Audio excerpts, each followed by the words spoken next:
What is going on, college basketball fans, and welcome back to another episode of the Danny Hoops podcast, where we talk all things college basketball. And we do this every single Thursday morning, and we record Wednesday nights.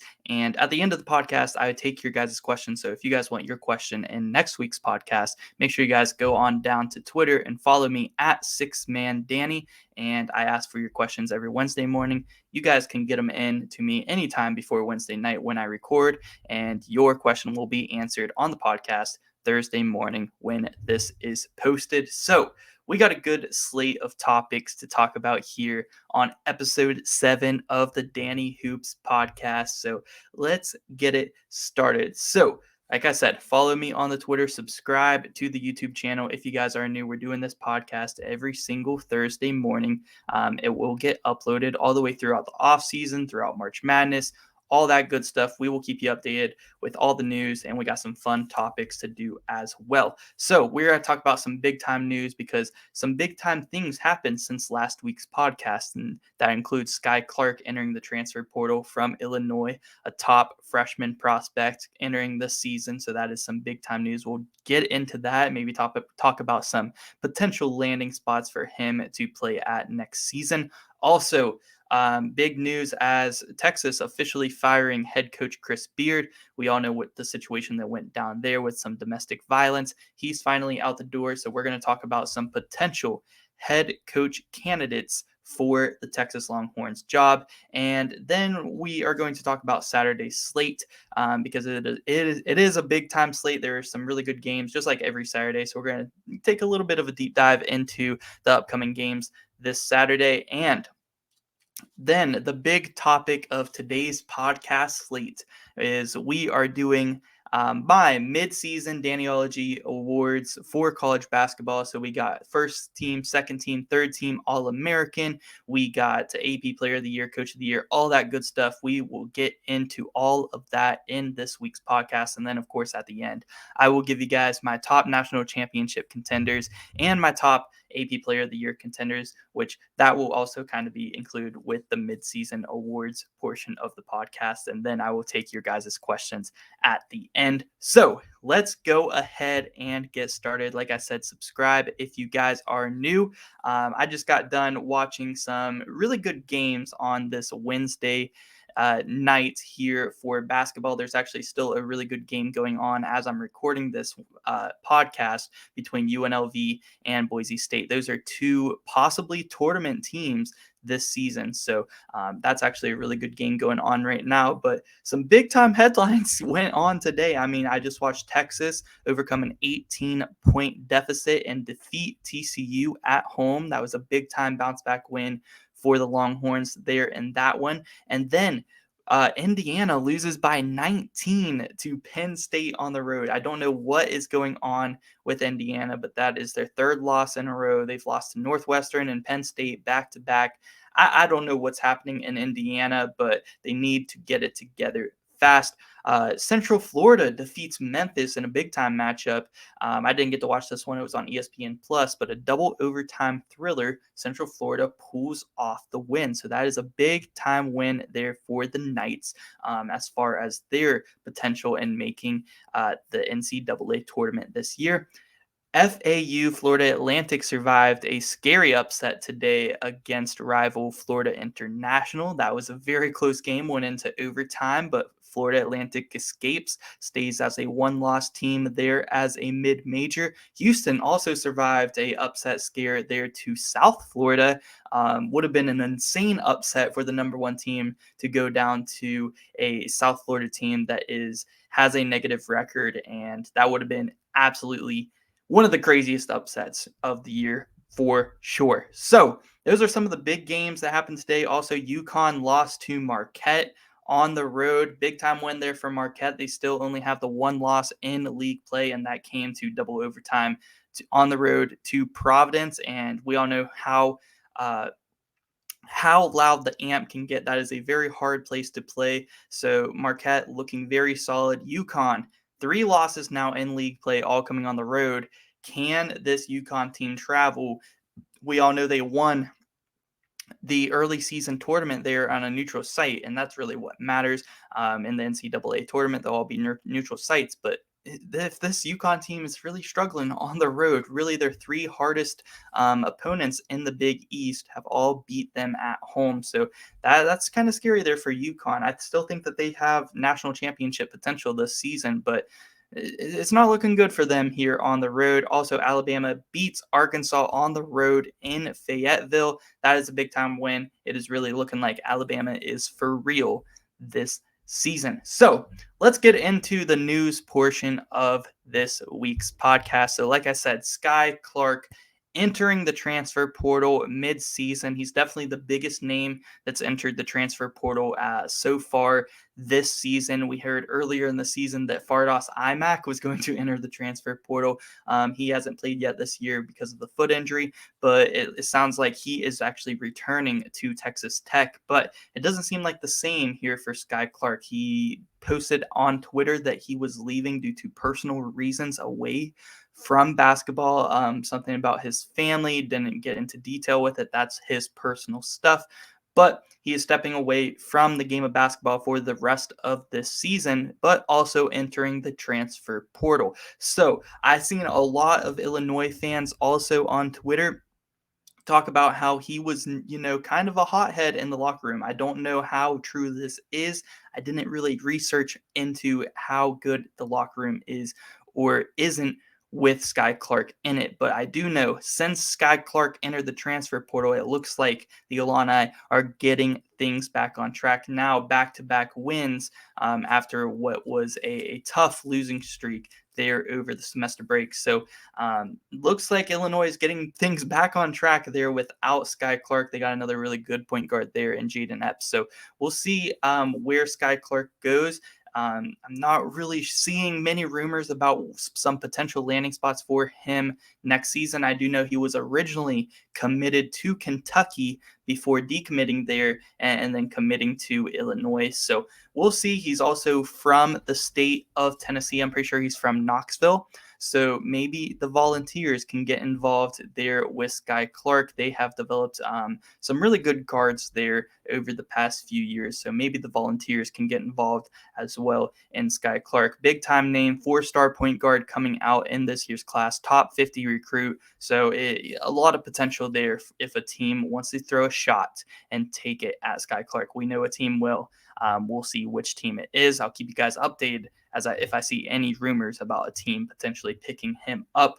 Other big time news, we had a coach firing. We all know the domestic violence case that went down there with Chris Beard, and he was officially let go there by Texas. So it looks like there's going to be a Texas head coaching job available, although Texas did just overcome an 18-point comeback over a very good TCU team there to pull off the win. And Coach Rodney Terry, it could potentially be his. He is the interim head coach right now, so maybe he's not looking to lose it. I will say this before we get into all the Texas head coach candidates. If Rodney Terry has a really good season, makes a run, to maybe at least the Sweet 16 or so in this year's March Madness tournament, I could very well see Texas, just letting Rodney Terry keep this job. He has had some head coaching experience there, I think, at UTEP before coming as an assistant there at Texas, now the interim head coach there. So if he can make a deep run in March Madness, it is his job to lose at this point. So I wouldn't put it past for Texas to actually just give Rodney Terry the job if they have a successful year. But other head coaching candidates, John Calipari is being thrown out there a lot. Made a video about Kentucky yesterday and how they are potentially maybe firing head coach John Calipari. So go check out that video if you guys want a deep dive into that. They had a fan that brought a sign that said, "Please go to Texas." There's a lot of rumors about him potentially going to Texas. And I think John Calipari, if he does get fired, I could definitely see this happening. Texas, they want to get some big names big head coaching names down there. There's really not going to be a bigger name than John Calipari out there. So if he is available, if Kentucky does fire him, I think even if Rodney Terry has a Sweet 16 run, they probably still would go with a John Calipari because Texas knows he can bring in the recruits in there, and I think that they take that bet for sure. So I could definitely see this happening if Kentucky does indeed fire John Calipari at the end of the season. Some other head coaching candidates I think that are realistic. I have two more that I think are realistic, and about four or five more that I have been hearing uh, the names being thrown out there, but I don't quite think are very realistic whatsoever. So I'm going to let you hear them anyway and give you guys my thoughts on them. So the realistic ones, we got Richard Pitino, Rick Pitino's there.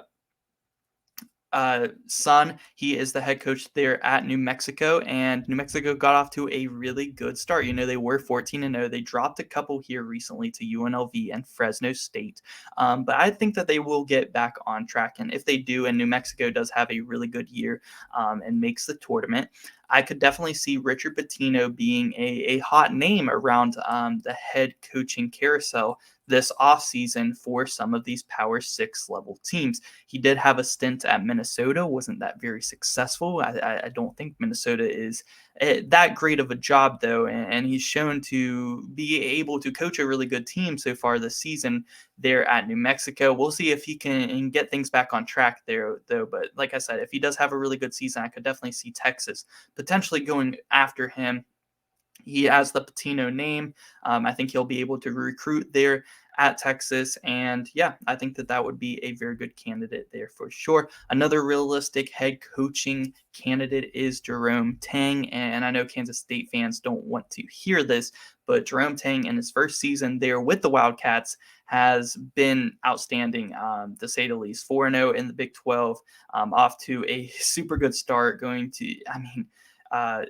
insane. They were projected to be last in the Big 12, and now they are tied for first in the Big 12. So Jerome Tang has done an excellent job, and he is originally from the state of Texas, and he coached there as an assistant right behind Scott Drew at Baylor for 19 years. So Jerome Tang is familiar with the state of Texas.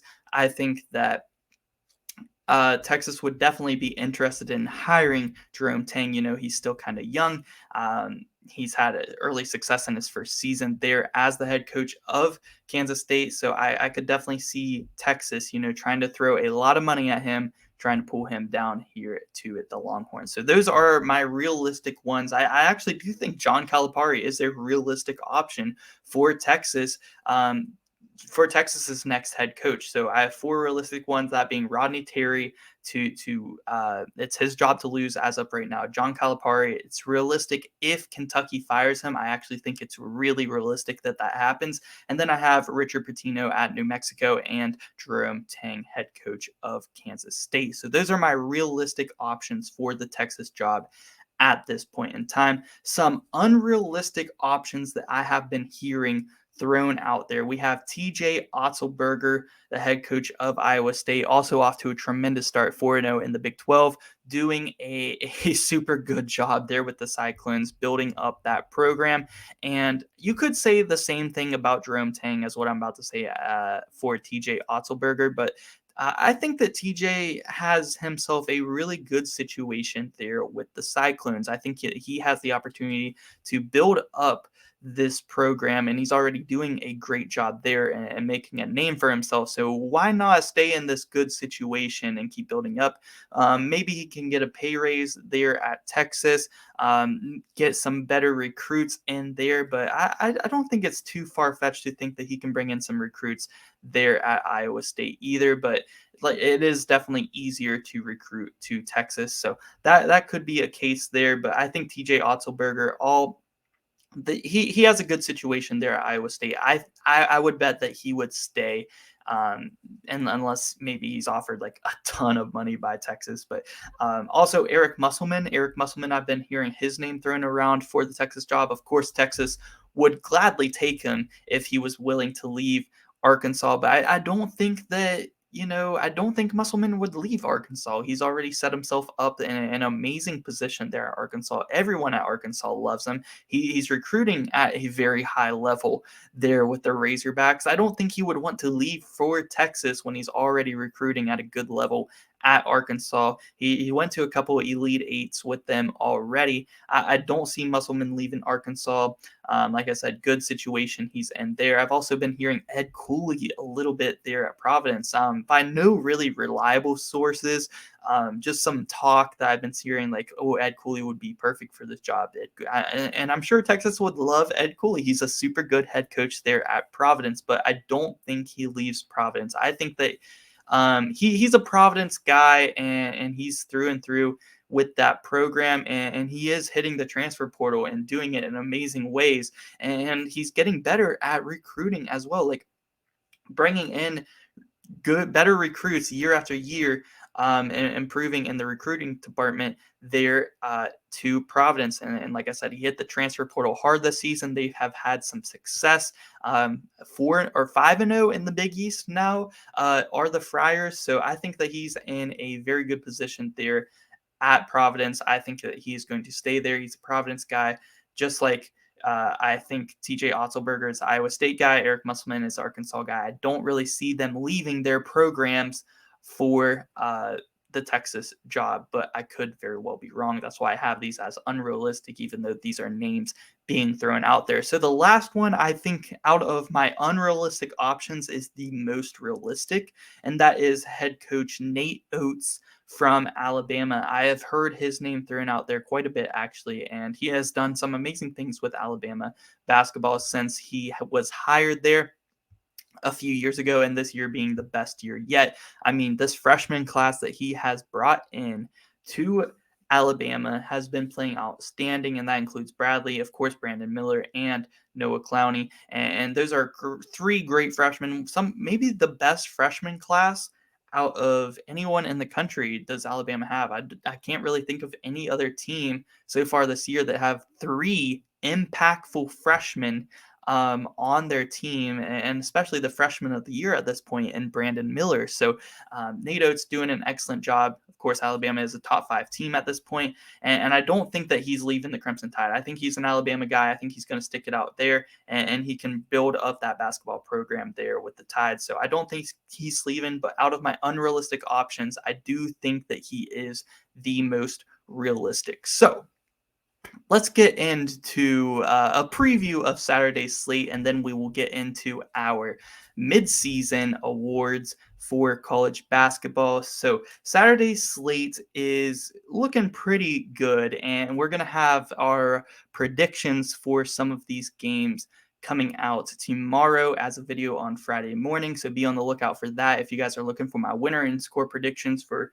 some of the bigger games this Saturday. But we got Kentucky traveling to Rocky Top. I decided to list this here just for the fact to say, how much do we think Tennessee is beating Kentucky by? I mean, obviously Kentucky really needs this win. It is on the road. Tennessee does not lose at home very often, and they have been blowing teams out recently, and Kentucky has not been playing well. So do we think that Tennessee is just going to blow out Kentucky? At this point, that is looking like a very realistic possibility. We also have Kansas State at TCU this Saturday. That is going to be an awesome game. We got Marquise Noel versus Mike Miles, an amazing game for sure. Iowa State at Kansas, the other big-time Big 12 game. Both these teams undefeated in the Big 12 at this point. Iowa State traveling to Allen Fieldhouse, and actually Kansas has, had a few scares in Allen Fieldhouse the past 2 games there at home. Against Oklahoma State, they pulled out a close one, and against Oklahoma, they also went on a late run to close that one out earlier in this week. So can the trend continue? Iowa State, their toughest test yet so far this season in league play. We'll see if Iowa State can get it done on the road and one of the toughest environments in college basketball. We also got Duke at Clemson. Duke kind of struggling lately. They went on a run today with a massive game by Kyle Flabowski to defeat Pitt. They are going to Clemson, a very surprisingly good Clemson team. They're looking like a tournament team at this point for sure. Can Duke get it done on the road? They've had some struggles on the road this season. They've lost to Wake Forest on the road this season, NC State on the road this season. Very good Clemson team. Duke needs to try to figure out a way to pull off a road W. And the last game I want to talk about here to preview is New Mexico at San Diego State, one of the biggest mid-major games of the season, and in the Mountain West there. The Mountain West is looking very good at this point. These are two of the best. New Mexico at San Diego State. If you're looking for a late-night game to watch Saturday, definitely tune in to that one. So now let's get into the main event of this week's podcast, and we are doing full awards for the mid-season mark of college basketball, and that includes All-American first team, All-American second team, All-American third team. We have Coach of the Year. We have the Bob Cousy Award. We have the Freshman of the Year. We got the Jerry West Award. We got the Julius Erving Award, Kareem Abdul-Jabbar Award, Karl Malone Award, and then we got some of the stuff that, I just kind of came up with. I want to talk about some of my most surprising team of the year so far and my most disappointing team of the year so far this season. So let's start it off with our All-American first team. That is going to be a ton of fun because there are a lot of players, that I wanted to put in all three of these teams, and some players that just missed the cut. And I was like, man, I really want to give them some love in this podcast. But ultimately, the guys that I picked are guys that I think truly deserve it at this point in the season. So let's start off with the All-American first team. We got at point guard, making surprisingly the first team. Who would have thought in the preseason that this player would make it? But Marquise Noel has made my first team All-American as the point guard. I mean, I value the passing a lot. I think that he has done an excellent job averaging 9 assists per game, 17 points per game, killing it. Has Kansas State as, in my opinion, a top 5 team or a top 10 team in the country. I had him at number 6 in this week's power rankings. So he's done an amazing job. 4-0 in the Big 12. Who would have thought? He is here as a first team All-American for me. At shooting guard for the first team, we do have Kendrick Davis for the University of Memphis. Also, amazing player. He's really carrying his team. He does it all. He does a lot of scoring for the Memphis Tigers, putting up 20 a game, but he also is an excellent passer. Like I said, I value passing a lot. He's averaging almost 6 assists per game, or just over 6 assists per game, and both Marquise Noel and Kendrick Davis getting 2 steals per game on the defensive end as well. So very high impact players for their teams. I think they deserve first team All-American bids here as my point guard and my shooting guard. At small forward for our first team, we do have from Kansas University, Jalen Wilson. And Jalen Wilson is a great scorer for this Kansas team, and he's starting to get better at shooting the ball. He just needs to be a little bit more consistent from behind the three-point arc, but his mid-range is money. He's money from the free throw line. He can drive it in on you, and he is also a very good rebounder for this Kansas team. I mean, he leads his team in rebounds. He is a double-double machine, and they rely on him to pull in a lot of the boards. I mean, KJ Adams is getting better there at Kansas, and McCullough helps him as well. But Jalen Wilson is really their main rebounding guy there on that Kansas team. So very valuable for the number 2 team in the country. Jalen Wilson is my first team small forward on this list. At power forward, I do have from Gonzaga University, we do have Drew Timme. And Drew Timme, definitely, you could call him a center, but it's okay to put a couple of bigs here on each team. So we have Drew Timme as a first-team All-American. I mean, he's just playing out of his mind really the past month and a half of this season, just really killing it.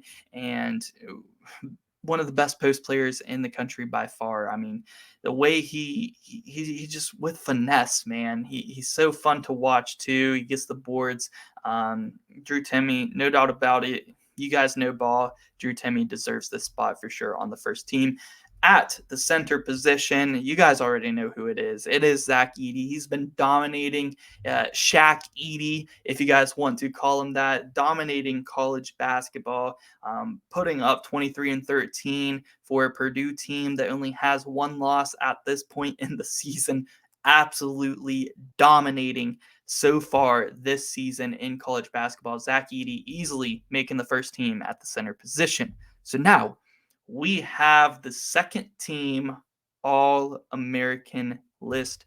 And the second team is also very stacked. And really, the third team is too. All three of these teams, I think, are very deserving for their positions. And the second team is looking very good. So at point guard, for our second team All-American, we do have out of Texas Christian University, TCU, Horned Frogs, Mike Miles. And Mike Miles has been killing it, especially since we got to Big 12 play. I mean, he was putting up some good numbers there at the start of the season, but once we got into Big 12 play, he's hitting big shots to close it out. He also gets some assists as well, and he plays really good defense there as a point guard as well. So it's a two-way game, offense and defense. So I value defense a lot too. And Mike Miles is a really good defender. So at TCU, he is definitely the leader of this team, the leading scorer of this team, putting up 19 a game. Mike Miles definitely deserves this spot on the second team. He was close to making the first team, but I think Marquise Noel and Kendrick Davis both deserve it a little bit more there. At the shooting guard, for our second team, we are staying in the state of Texas, and that is from the number one team in the country currently, the Houston Cougars, in Marcus Sasser. And Marcus Sasser not really putting up the best numbers, the numbers that we really expected him to this season, but he is doing what he has to do, getting 15 points a game, over 5 assists per game, playing elite defense on the defensive end here for this Houston Cougar team.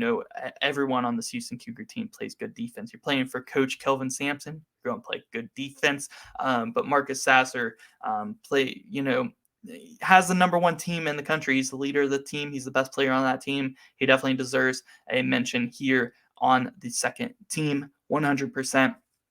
Coming in at the small forward position for our second team, we have our first and our only freshman on all three teams, and that is from Alabama, Brandon Miller. And Brandon Miller has been killing it, definitely deserves this spot here on the second team. Only freshman to make any of my three teams on this list, which is actually pretty crazy. But Brandon Miller has been playing outstanding. He has been a huge piece to this Alabama team, and he is actually very efficient. Like, you would think for a freshman, you wouldn't be that efficient if he's putting up 19 a game, but he's actually pretty efficient. He kind of plays off the ball to these really good guards at Alabama and Sears and Bradley, and kind of get some catch and shoot opportunities. Of course, he can shoot off the dribble, especially in the mid-range, but that is not his go-to. He kind of plays off the ball, and he still gets that many points, man. He's killing it.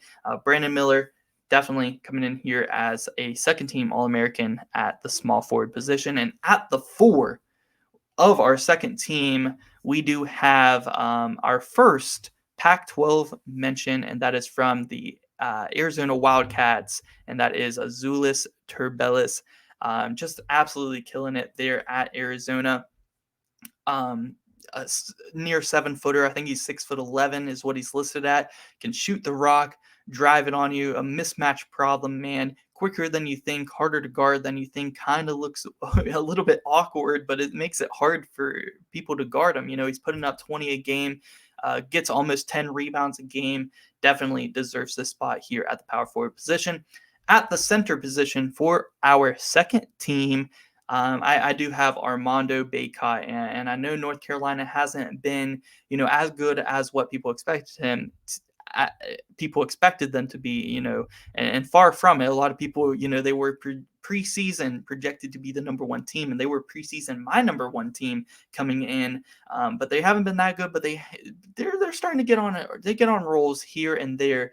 And Armando Bacot definitely still their best player. We all thought that Caleb Love, R.J. Davis, and these guys would be upping their scoring production this season because they had such big performances in the NCAA tournament last year. But they really haven't really improved from last season as much as we thought. And it has been on the backs of Armando Bacot, just like last season, why they have been able to win the games that they have. So Bacot still putting up monster numbers, still one of the best centers in college basketball, coming in here on the second team of my list.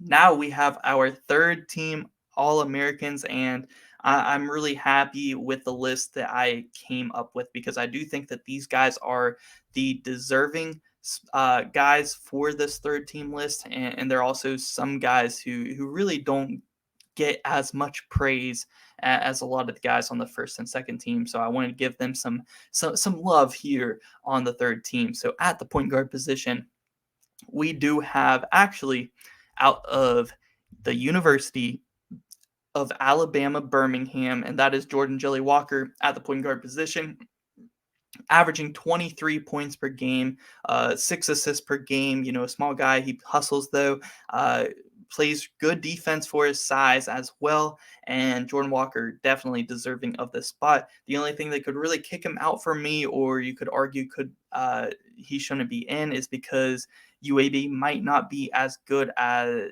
might not be that good, and they're not playing that good competition. Well, UAB is very good, but they did just lose to teams like FAU, and they need to get back on track and be able to probably make the tournament if he wants to get, All-American mentions. So if they can do that and win their conference tournament, I definitely could see Jordan Walker getting in here as the third team. But mid-season, he's been killing it. One of the best scorers in the country. I have him here as my third team point guard.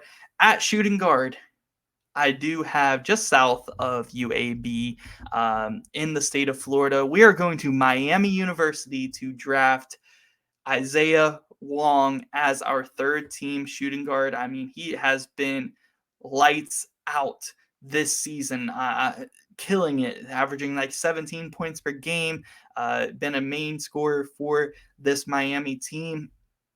He has been a bucket getter and definitely deserves this spot at this point in the season because he has been on a very good stretch there and definitely needed some ACC love here in these All-American teams. I think him and Armando Bacot are my only ACC players in my All-Americans. So at the power forward position for our third team, maybe a surprising pick here, but I am going to Rhode Island to draft from Providence University, and that is Bryce Hopkins. Bryce Hopkins was a transfer this offseason from Kentucky, only averaging like a point or two a game last season for the Wildcats, transferred over to Providence, and Ed Cooley has found himself a star player, averaging like 16 points, 10 rebounds a game, helping a Providence team become a top 20 team. They're like number 16 in my power rankings. They're undefeated in the Big East. Really been a surprising team for Providence, and for all these transfers to really come together and have put together such a good season at this point in the season. They definitely deserve their star player, Bryce Hopkins, to be an All-American at this point in the season, and I have him here as my third team power forward. Staying in the Big East Conference for our final spot on my All-Americans, we are going to the UConn Huskies and drafting Adama Sanogo from UConn. And we all know Adama Sanogo. He is a beast in the post.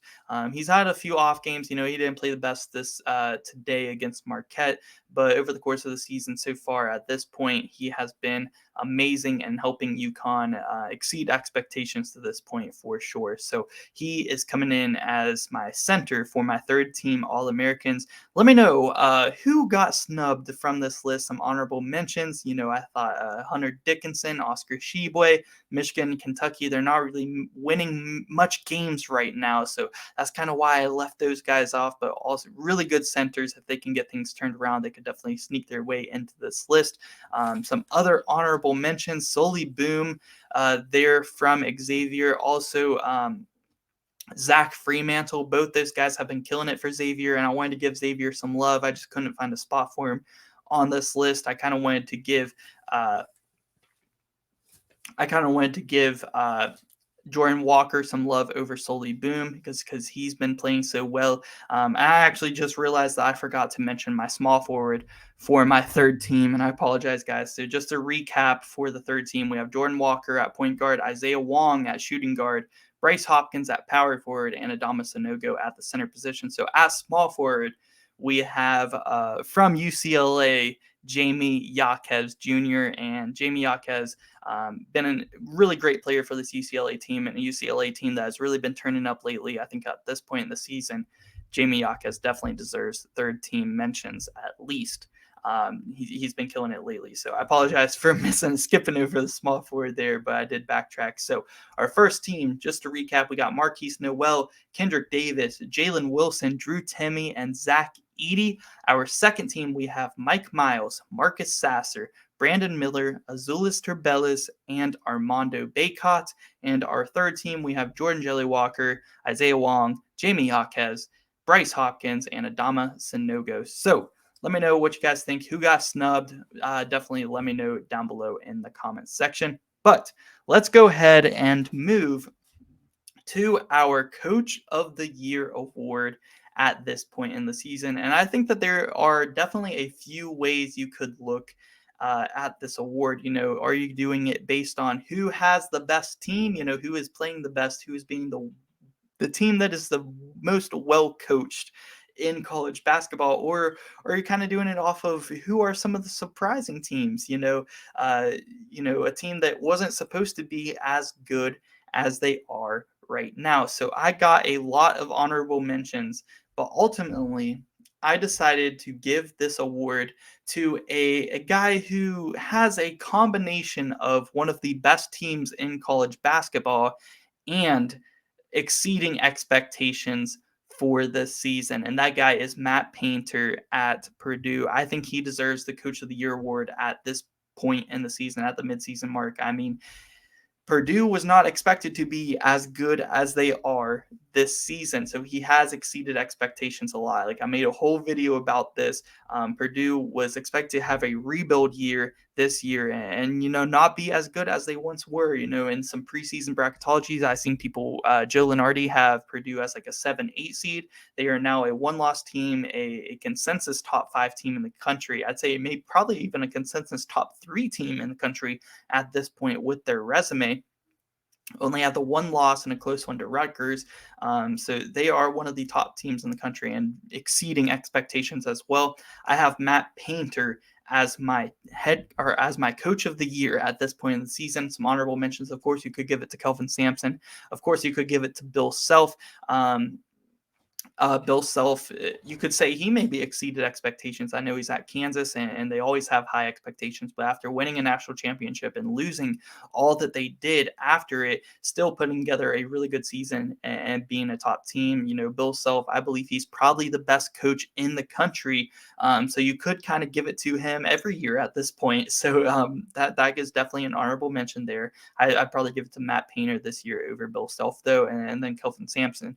I think Houston kind of had the expectations to be really good this season, which is why I kind of didn't give it to him. But that doesn't mean he doesn't deserve it. He definitely is getting an honorable mention spot here. But like I said, you could also give it to some of the more surprising teams. Like you could give it to first-year head coach Jerome Tang. That's kind of what happened to last year when Tommy Lloyd got it at Arizona. Arizona was a big surprising team. First-year head coach there at Arizona, he got it. I could see the same thing happening there with Jerome Tang, especially if they continue to do super well throughout all of the Big 12 conference games. So those are some of my honorable mentions. Like I said, Matt Painter getting the award here for me at the midseason mark. Let's go ahead and go to Freshman of the Year, and I think you guys probably know who I am going to pick, and we'll go ahead and get it over with. I already said that he is my only freshman to make any of my All-American teams, so let's go ahead and say it. We got Brandon Miller out of Alabama. I mean, he is definitely the Freshman of the Year at this point. He has been killing it. Alabama is a top 5 team. He is a big reason why. Definitely Freshman of the Year. Some honorable mentions, though, because we already kind of talked about Brandon Miller. Let's talk about some honorable mentions. We have Keontae George from Baylor. I just watched him drop 30 or 31 on my team, West Virginia, and he hit some crazy shots as well. Keontae George, definitely a NBA player, and definitely deserves some honorable mention spots on this list. And really, Keontae George, I think, is at this point probably the only player I can see giving Brandon Miller a run for his money at this point in the season. And Baylor's going to have to turn it around. I'd still definitely give the edge to Brandon Miller, especially because his team is winning a lot more than Baylor at this point in time. You get Grady Dick is doing a good job, but you got Jarris Walker at Houston. Kyle Flabowski just had a massive game there for Duke. He could definitely turn it up and put together some better averages throughout the season. But yeah, those are some honorable mentions. Got to give it to Brandon Miller at this point in the season. So let's go ahead and head to our player awards. So for the point guard position, we have the Bob Cousy Award, and a lot of really good point guards at this point in the season. But I think the Bob Cousy Award means you are a really good passer. It means you can score the rock as well. It means you are a very valuable player. And I decided to go with the guy who, it's definitely up for debate with a few other guys, but I decided to go with Marquise Noel at this point in the season. The way he's playing, I think, is very valuable to this Kansas State team. And I kind of thought about giving it to Kendrick Davis because he is definitely very valuable to Memphis, but Kansas State is winning a lot more than Memphis at this point and playing in a much harder league. So I decided to go with Marquise Noel. He's scoring the rock. He's one of the best passers in college basketball, averaging 9 assists per game, which is just insane. And Marquise Noel is getting the Bob Cousy Award from me at the mid-season mark. So for the shooting guard position, we have the Jerry West Award, and I was flown around with this. I decided to give it to more of a true shooting guard rather than another point guard here. So I went with a true shooting guard, and I decided to give it to Isaiah Wong. I think, he went off for a slow start there. It's looking like Jordan Miller might be the star player of this team when you thought it might have been Nigel Pack at the start of the year, but then Isaiah Wong kind of turned up. He went on an insane stretch, and I think he's going to continue putting up really big time numbers throughout the season. And at this point in the season, I think Isaiah Wong, he's going to keep turning up, helping this Miami team get a top 5 seed. Give me Isaiah Wong to win the Jerry West Award at the midseason mark. Next up, we have at the small forward position the Julius Erving Award, and I decided to go with Jalen Wilson from Kansas to win this award. Really good rebounder, putting up 20 a game, killing it there for the Jayhawks. Definitely deserves this award here. Next up, we have the Kareem Abdul-Jabbar Award for the power forward position, and I decided to give that one to Drew Timme, man. Kareem, you think of post players, and there's not many better post players than Drew Timme. I mean, the finesse, he has a really deep bag when it comes to post moves, and super good. Drew Timme earning the Kareem Abdul-Jabbar Award for me. And lastly, we do have the Karl Malone Award, and I'll go ahead and get it out of the way. You guys know who's winning this. Karl Malone, dominant player.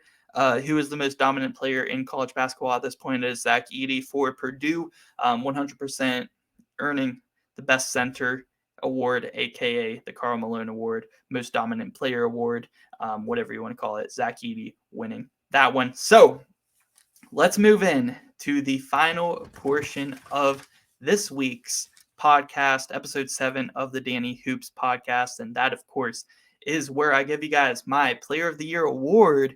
And then I'll also give you guys my top 5 for that award. And then I will give you guys my top 3 national championship contenders. And then we will get into your guys' questions. So before we get into the final portion of the podcast, I just wanted to give you guys a big thank you for watching the podcast. If you guys do enjoy watching these every week, make sure you guys hit that thumbs up button on the video so I know that you guys want to keep seeing these every single Thursday. We will definitely keep them coming all the way through March Madness and all the way through the off season as well, and keep it going, man. So make sure you guys hit that like button so I know you guys enjoy, and subscribe so you guys don't miss every single episode, because not only do we do podcasts every week, but we do daily college basketball content that you're not going to want to miss if you guys are a college hoops fan. So hit those for sure. Also, go give me a follow on Twitter at SixManDanny. Definitely a bunch of college basketball news. Tweeting during the games. I'm tweeting when I'm going to go live. I'm tweeting when there's a new video out. Must follow there as a college basketball fan there on the Twitter. Like I said again, at SixManDanny. So definitely give that a follow. Next, all right, so let's go ahead and head into our final portion of the podcast, episode 7 of the Danny Hoops podcast, and let's talk about my top 5 Player of the Year candidates and who I would pick to win the Player of the Year at the midseason mark. And I'm pretty sure most of you guys already know who it's going to be, so I'll go ahead and say it, and that is Zach Edey. Once again, every single podcast up to this point in the season, my top Player of the Year candidate, because we do this at the end of every podcast, has been Zach Edey, and it has not changed. I mean, he's putting up unreal numbers. Purdue is a top team in the country. He is just unstoppable, a dominant force there for the Boilermakers.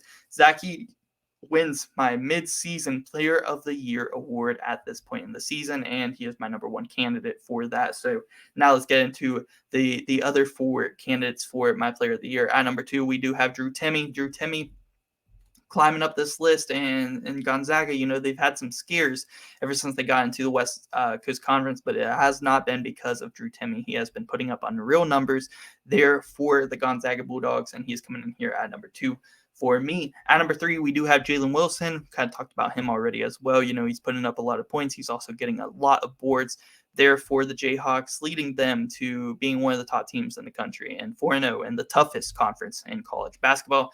At number 4, I do actually have Marquise Noel. Marquise Noel putting up crazy numbers, closing out games. Kansas State plays in a lot of close games. They're closing it out, and it's a big time because of Marquise Noel. I think at this point, Kansas State definitely, I think that they're a top 10 team.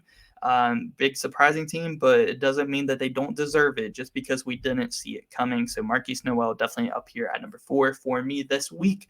And at number 5, I do have Azuolas Tubelis there at Arizona. I do think that he still deserves a lot of credit here at this point.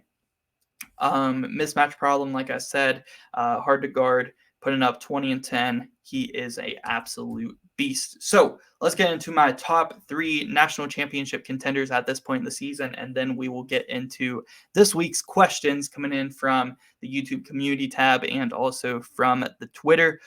Make sure you guys get in your questions next Wednesday during the day, because I record Wednesday night or after the games are over on Wednesday night. So get your questions in before around 11 p.m. Next Wednesday if you guys want your questions in the podcast. So you guys can comment on the community post I make on YouTube for your question, or you can also follow me on Twitter and ask your question there on Wednesday. So national championship contenders at this point in the season. Number 1, I actually have the Kansas Jayhawks. I mean, I watched them play in person this year against my Mountaineers, dominated us, and just unreal how they are improving their shooting, because that was kind of my biggest nod on them. And, my biggest nods whenever I was talking about can Kansas win back-to-back national championships were, can they be consistent shooting with Kevin McCullough, with Jalen Wilson, with Daquan Harris, not known to be the best three-point shooters, but they are all improving and hitting their shots, and then Grady Dick helps that a lot with their shooting, so they have the shooting. My other big critique with can they win back-to-back was the center position. Last year they had David McCormick, who all year we were talking about Kansas can win the national championship if David McCormick can step up. And I kind of said the same thing, but with KJ Adams, and KJ Adams had stepped up big time. He had a big game against Oklahoma. He's looking to get better and better throughout the gauntlet in the Big 12. He's going to be playing the best of the best. He's going to get better and better, and he's looking to already be pretty good right now. So KJ Adams definitely going to be a big part of this Kansas team if they can make a deep run. So I have Kansas as my number one team in the country right now, and they are my number one national championship contenders. So yeah, Bill Self, unreal coach, what he's able to do there. KJ Adams, only a sophomore, already stepping up, being a big time player for this Kansas team.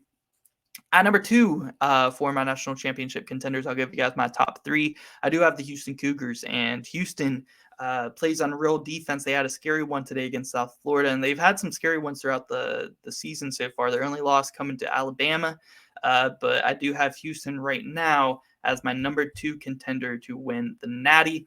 And at number three, I actually do have a surprise. I debated on this one. I have some honorable mentions real quick. Alabama, the team that did beat Houston. I don't know if I can trust them to make a deep run in March because I haven't really seen them do it before. So I worry about that, but they do have their best team and a chance to make a deep run this season. Do the Crimson Tide. So they're coming in as an honorable mention. Arizona, another honorable mention. UConn, another honorable mention. They've been on my list, kind of almost every single podcast, but they dropped out this week because another tough road loss there to Marquette today. So at number three, I do have the UCLA Bruins. UCLA playing super, super good at this point in the season. They have a veteran point guard in Tiger Campbell, who always plays good in March Madness. They have Jamie Jaquez, who is an absolute star. They have Jaden Clark, who has stepped up big time this year and been a big time player for them. And then Amari Bailey, as a freshman shooting guard, has been a big piece to this team as well, and I think could improve throughout the season as well. I could definitely see UCLA making a run and potentially winning it all. I think that they might have that potential, and I've said this a lot of times. I think this UCLA team is better this year than they were the past two seasons with Johnny Juzang. I think this is the most complete roster that they've had. The Bruins are looking pretty scary at this point. They're coming in here at number three. So now, to end this week's podcast, as always, I have some questions coming in from my subscribers. So we got some coming in here from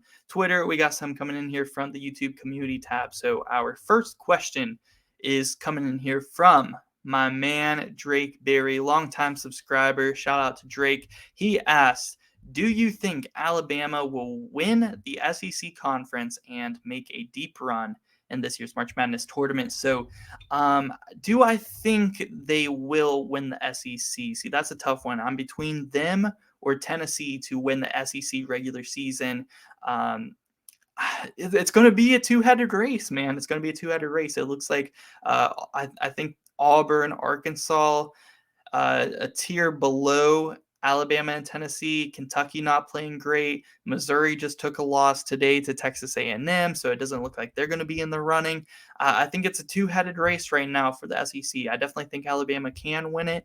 It's between them and Tennessee for me for the regular season. But I'll get to the other interesting part of this question is, can they make a deep run in this year's March Madness tournament? And I definitely think that they will. I actually think Alabama at this point, playing like one of the best teams in the country. I would be surprised if Bama loses before the Sweet 16. I could definitely see Alabama as a potential Final Four team this season. They look really good, and I could definitely see them making a run. Next question coming in here from Quan, and he asked, who is my personal favorite college basketball player ever? And it's going to be a random one and a little bit of a biased one, but I'm going to be completely honest. It is Javon Carter from West Virginia, played 4 years at WVU. You see the basketball up there. I am a WVU fan. I also got a mini signed Bob Huggins basketball, big WVU guy, and Javon Carter took us to 3 Sweet 16s in 4 years, averaged 3.5, 4 steals a game his junior and senior year here. Just super fun to watch. Also averaging like 18 points per game. So he's a crazy two-way player. He's playing in the NBA now. They're from the Milwaukee Bucks. He's not only my favorite college basketball player ever, but he's just my favorite basketball player, period, ever. Love Javon Carter. Some non-WVU guys that I want to give some shout-outs to that I really enjoyed watching in college basketball. Kemba Walker, watching his run really helped me fall in love with the game of college basketball, and watching it every year. I was, probably like 9, 10 years old around there whenever he made his run there to the Natty. I love Kemba Walker, super fun guy to watch there. Definitely a ton of honorable mentions, but off the top of my head, by far my favorite basketball player ever, not just college, but just basketball player ever, Javon Carter. Love that guy. 100% my favorite. Next question coming in here from TPM. He says, who is the best mid-major team this season other than Gonzaga or Houston? And I got you on that one. I don't really consider Gonzaga, Houston mid-majors because they recruit so well and stuff like that. But my top mid-major, there are definitely a ton of contenders for this at this point in the season. Obviously, the highest ranked one at this point is probably Charleston or San Diego State. But I'm going to go a little bit different because as far as watching the games, I think the best mid-major team in college basketball at this point in the season is St. Mary's. I would go St. Mary's. I think the Gales are a very solid team. They're a very well-coached team. And when you face them, you may be the more athletic team, the more talented team, but St. Mary's is the hardest working team. They're going to beat you with game plan, playing hard. And for that reason, if you love college basketball, you just don't love the highlights or the scoring. If you love college basketball and you like the strategy behind it and the hustle plays and the defense and the slowing the game down for strategy to hit a big shot late in the shot clock, then definitely watch some St. Mary's. They're a fun team to watch if you enjoy the game of basketball and not just like the highlight plays, the fast pacedness, the shooting crazy deep threes. If you like the game of basketball, definitely check out the Gales, play some basketball. But I definitely think St. Mary's, they got a head-to-head win over San Diego State this season. I think that the St. Mary's could get a win or two when we get to March, depending on the matchups. So definitely St. Mary's, some honorable mentions, of course, we got to give them because there are a lot of really good mid-major teams. I mentioned a few: San Diego State, Charleston. Those are the obvious ones. They're having really good years up to this point in the season. You got a lot of teams in the Mountain West there. New Mexico, of course. I know they lost a couple recently, but they're still really good. UNLV in the Mountain West, Boise State, Nevada. Mountain West is looking pretty good this season. Kent State in the MAC conference. Kent State is looking super good, dominating the MAC. They're only they played Houston close. They held Houston to under 50 points. I think the final score of that game was like 49-40 something. So they were within 10 and held Houston under 50. Definitely think Kent State deserves a shout out. And then Florida Atlantic University definitely deserves a shout out as well. So those are some of the best mid-major teams in my opinion. But the best one at this point, I would go St. Mary's. I think they're the team I trust most to get a win or two in March Madness. Next up, we got a question coming in here from my man Jalen Wilson. These last two are coming in here from the Twitter. Again, follow me on Twitter at SixManDanny. Must follow for college basketball fans if you're active on the Twitter. But Jalen asks, can Kentucky turn things around before the SEC tournament? And I think the short answer to this is yes, they can. They definitely can. They're going to have their opportunities to do so. But I maybe a bold prediction here, but I'm thinking Kentucky is going to miss the tournament this season. Their best wins are against not against Missouri. They lost to Missouri, but their best wins are against LSU and Michigan. And LSU, they were looking like they were going to be a tournament team. They lost a couple now. And Michigan hasn't been looking that great. So have they beaten a for sure tournament team this season? No. LSU or Michigan might find a way to sneak in there. But it's not looking good, man. They got Tennessee on the road next. I think they're probably going to get blown out in that one. I think they can, but I don't think that Kentucky will get things turned around enough this season. So I'm going to go with no for this one. And our last question is coming in here also from Twitter from my boy Alex. And he is asking, what projected 10 seed or higher can do some damage in March Madness? So I actually looked into this a little bit so I could give you guys a really good answer. And I looked at Joe Lenardi's most recent bracketology just to kind of get an idea of who are some 10 seeds or higher that are projected at this point in the season. I actually saw that Memphis was projected as an 11 seed, and that was actually before they just went and lost double overtime to Central Florida today. So, they're projected as 11 seed right now. I would say Memphis for sure because they have one of the best players in college basketball in Kendrick Davis. And we all know that one player, if he's that on fire, could definitely lead to a pretty decent run in March Madness. So at this point, I'll probably go Memphis. Also, I might go Dayton on this one. And I know Dayton, they had a lot of preseason hype. They kind of died down once they took a lot of early L's early on in the season. But in a very weak A10 conference this season, Dayton is starting to turn up. And I think that they could win the A10 conference because it's looking very weak up to this point in the season. And Dayton's turning up and starting to look like that team that we all thought that they might be during the regular season. And I do think that the winner of the A10 conference will be a 10 seed or higher because the conference is so weak this season. So I would probably go Memphis or Dayton just because Dayton's kind of heating up a little bit. I think that they could maybe sneak a win off there in March Madness if they can win the A10 tournament. So let me know who you guys think are the top. Who do you think is a high seed, 10 or higher, that could maybe do some damage in March? Let me know what you guys think about all these questions down below in the comment section. Again, follow me on the Twitter, and that is going to do it for this week's podcast. If you guys want your question in next week's podcast, make sure you guys hit that subscribe button, and make sure you guys get your questions in sometime during Wednesday next week because we record Wednesday nights after the games around 11 p.m. So get them in before Wednesdays at 11, and your question will be answered in next week's podcast. So that's going to do it. Again, subscribe if you guys have not already on the YouTube. Not only do we do the podcast every single Thursday, but we also have daily college basketball content. So definitely hit that sub button. And yeah, guys, thank you so much for watching.